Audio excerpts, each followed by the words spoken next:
তুমি অনন্ত ক্ষয় হে জগন্নাথ, তুমি অব্যক্ত অক্ষর হে জগন্নাথ।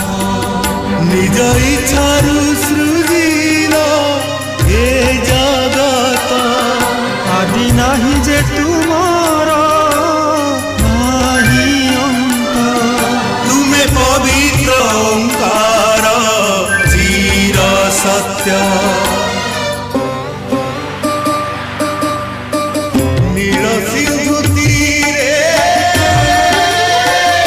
নীলাচল, তহি বিরাজিত বড় দেউল।